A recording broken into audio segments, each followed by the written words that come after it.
Getting sharp images is most likely something that you want. In this video, I will give you 5 tips about focusing. Hi there, my name is Peter Forsgaard and I am an Olympus visionary and a professional photographer from Helsinki, Finland. And before we start talking about those 5 tips about focusing, please consider subscribing to my channel and hit that bell so you get notified when there is a new video online. My channel is all about you getting to be a better photographer and of course about Olympus gear. But let's start. And tip number 1, choose the right focusing mode. Most cameras have several different focusing modes or focusing ways of focusing. And those are single AF, continuous AF, AF tracking, and then manual focus, of course. And then Olympus cameras at least have so-called pre-manual focus, which I will talk a bit more later. So it will be one of the tips. In most photographic situations, single AF is the default and usually the best way, unless you want to do manual focus, which of course you can do all the time if you want. If you're used to manual focusing and find that to be the best way, then just go ahead and use that.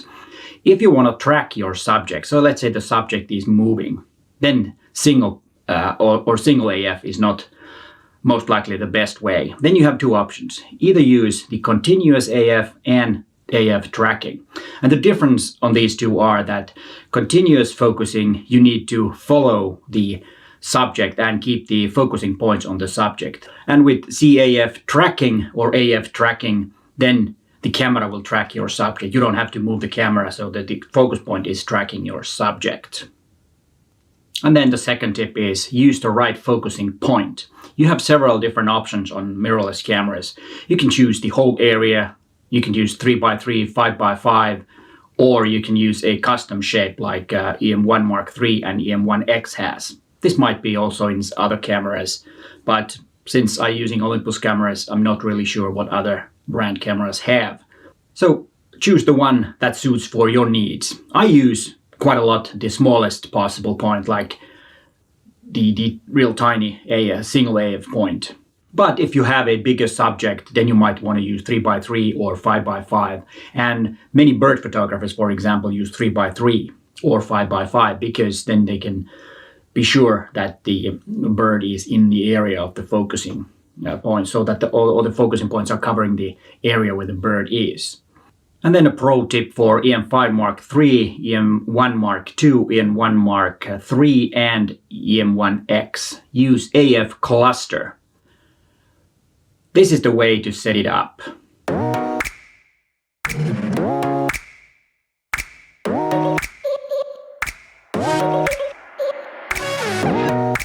And be sure to use continuous AF. As you can see, the AF points are constantly moving. It will track your subject. So if your subject is moving and the shape is changing on your subject, like a flying bird, for example, this could be something to try.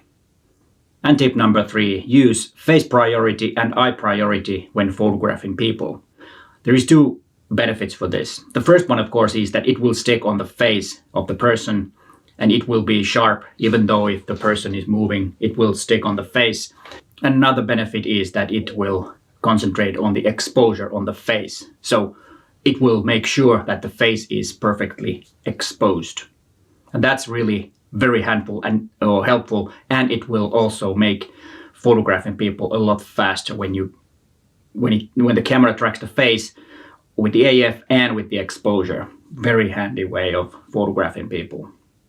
And tip number 4, if you're using old manual lenses, like old vintage lenses, which you should try because Micro Four Thirds is a very handy camera for having different vintage lenses, because you can almost, or you can find an adapter to almost any lens that was ever made. But since they are all manual, there is no electricity going through, and most vintage lenses are also manual focus, then you need some help because you don't have the split screen anymore in your viewfinder. And sometimes it might be a bit hard to focus manually with modern cameras. But there are things that can help it. Assign focus peaking or magnify to a button on your camera. And I usually have it on FN1, which is right here, or if I'm using the Pro lenses, which have the LFN button, that's also a very good place to set the manual focus help or the assist.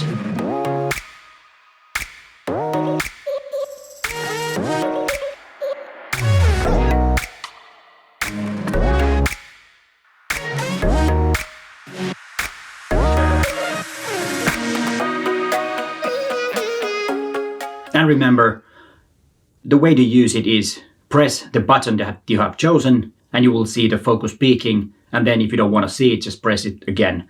And when you're pressing the shutter button, it will go away until you release the shutter button. So if you have the shutter button halfway pressed, the MF help or the focus peaking will not be visible. Remember that, because that's been some questions about that. Where does it go? No, unfortunately, it does not show when you're pressing the shutter button halfway.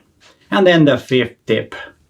Use PreMF to set the camera to focus to an exact distance. This is a very handy way if you want to focus to a certain distance. You have two ways of setting it up. First, you can go to the menu and set the values, or let's say that I want 5 meters. I'll set 5 meters here and the camera will focus 5 meters.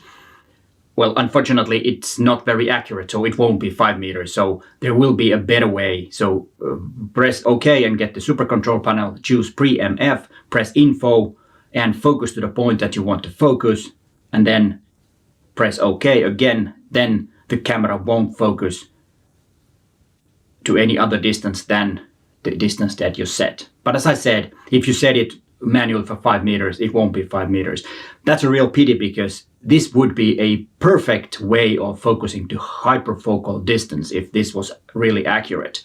And I really hope that they would make it possible so that we could set the hyperfocal length and then focus to that. That would be totally awesome for landscape photographers or cityscape photographers or any genre where you usually need a lot of depth of field.